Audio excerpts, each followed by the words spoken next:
सड़क है, वो सीधी सड़क पर सैर करते हुए जाए, हम सैर करते हुए आए। वो उनकी मेरे को बात तर्कसंगत लगी, क्योंकि साथ में ही उनके जो एनिमल्स का जो उन्होंने बाड़े बनाए हुए हैं। किसी को कई बार क्या होता है कि हम धार्मिक आस्था से बंधे हुए हैं, कई बार कोई रोटी खिला देता है, कई बार कुछ खिला देता है, उस वजह से भी उनको उनकी एक शंका थी, उसको दूर किया। कुल मिलाकर के इस सारे संदर्भ में आदरणीय मनोहर लाल जी, जो हमारे सांसद हैं, केंद्रीय मंत्री हैं, पूर्व में मुख्यमंत्री रहे, उनके प्रयास रंग लाए। उन्होंने शिवराज सिंह चौहान जी से बात की, आदरणीय नायब सिंह सैनी जी ने शिवराज सिंह चौहान जी से बात की, हमारे माननीय स्पीकर महोदय हरविंदर कल्याण जी के साथ अपना जिलाध्यक्ष की उनके साथ डॉक्टर धीर के साथ बैठे, 3-4 दौर की वार्ता रही, जिससे एक से सहमति बनी। और सोने पे सुहागा जिस दिन आदरणीय अपना आए हैं अपना शिवराज सिंह चौहान जी, तो उन्होंने डायरेक्टर साहब को निर्देश दिए कि आपकी जो मतलब जो आपको लगता है कि ये प्लस माइनस होना चाहिए या कोई चीज़ होनी चाहिए, तो आप 3 महीने के लिए इसको ट्रायल बेसिस पर खोलिए। अगर कोई फिर प्रकार की कोई दिक्कत आती है, बात आती है, तो फिर इसका संज्ञान मैं स्वयं लूँगा। मैं आपके माध्यम से सभी अपने शीर्ष नेताओं का, आप सब लोगों का, शहर की सामाजिक संस्थाओं का, सबका मैं धन्यवाद करता हूँ। हमारे उपायुक्त महोदय का, हमारे पुलिस अधीक्षक महोदय का, और जिन सब साथियों ने हमारे को इसमें सहयोग किया और ये खोलने के लिए कहा है, मैं करनाल की जनता का आभार प्रकट करता हूँ कि एक प्रेरणा मिली है। ये एक ऐसा सकारात्मक कदम है, मैं समझता हूँ, क्योंकि लगातार आप कई वर्षों से आप भी इस मुद्दे को प्रमुखता से उठाते रहे, कोई धरने भी प्रदर्शन विपक्ष ने किए,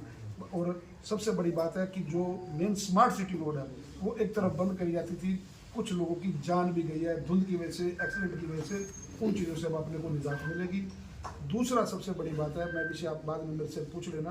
गुड़ मंडी का जो प्रकरण काफ़ी साल से पुराना चल रहा था, गुड़ मंडी को हमने सिद्धांतिक रूप से हमारी मंजूरी मिल गई, गुड़ मंडी को वहाँ हम शिफ्ट करेंगे। कुछ लोग लगातार बोल रहे थे कि बाकी दुकानें भी जानी चाहिए, मैं वीडियो में देख रहा था। देखिए, गुड़ मंडी जो है वो एक मार्केट कमेटी के अंडर आती है, एक मार्केट फीस देते हैं, उसका स्थानांतरण करना सरकार का अधिकार होता है, और वो उनकी डिमांड थी। अब करियाने की दुकान हो या कोई कपड़े की दुकान हो, वो मंडी से शिफ्ट नहीं होती, वो हमारी मर्जी है, वहाँ जाकर के ओपन सेल है, जो मर्जी आपने दुकान ले ले, वहाँ दुकान कर ले। लेकिन गुड़ मंडी एक मार्केटिंग बोर्ड के दायरे में आती है, इसका टैक्स सरकार को देते हैं, उनको सुविधा देना हमारा फर्ज है। उन्होंने काफ़ी देर से अप्लाई की हुई थी, लगातार रामलाल जी, आदरणीय रामलाल जी, वो अपना अग्रवाल जी गुड़ मंडी के लिए प्रयास थे, फाइल कई चैनलों पर चल रही थी, क्योंकि अब लगातार मेरा चंडीगढ़ बैठना हो रहा है। मैं आपके माध्यम से करनाल की जनता को विश्वास दिलाता हूँ,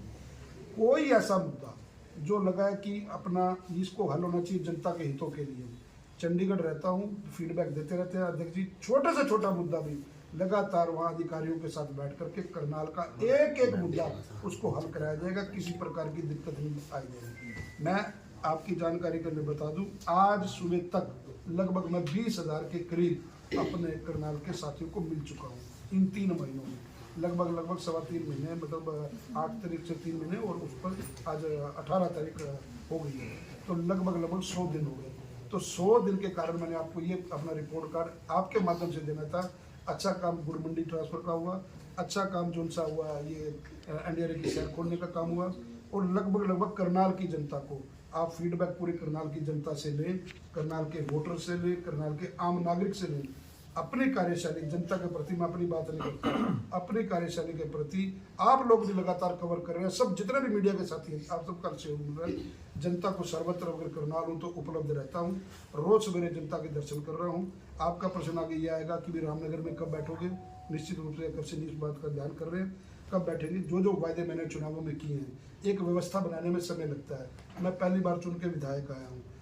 चुनाव लड़ना और चुनाव खुद लड़वाना और खुद लड़ना बहुत फर्क होता है। मुझे भी आपके सामने कैमरे के सामने कहते कोई अतिशक्ति नहीं है, कुछ चीज़ें सीखने में मुझे भी समय लगेगा, अधिकारियों की कार्यशैली समझने में समय लगेगा, अधिकारियों से काम कैसे लेना है, मेरे अधिकार क्षेत्र क्या है, इसके लिए हमारा एक ट्रेनिंग सेक्शन दिल्ली में जल्द होने वाला है। उन चीज़ों को अच्छे से स्टडी कर रहा हूँ, सारा पढ़ करके वहाँ की व्यवस्था कैसी रहेगी, किन किन दिनों में मिलना है, जिस क्षेत्र से मैंने वादा किया एक एक वादा पूरा होगा, एक एक जनता के बीच में रहूंगा। इतनी बात मेरे को आपके बीच में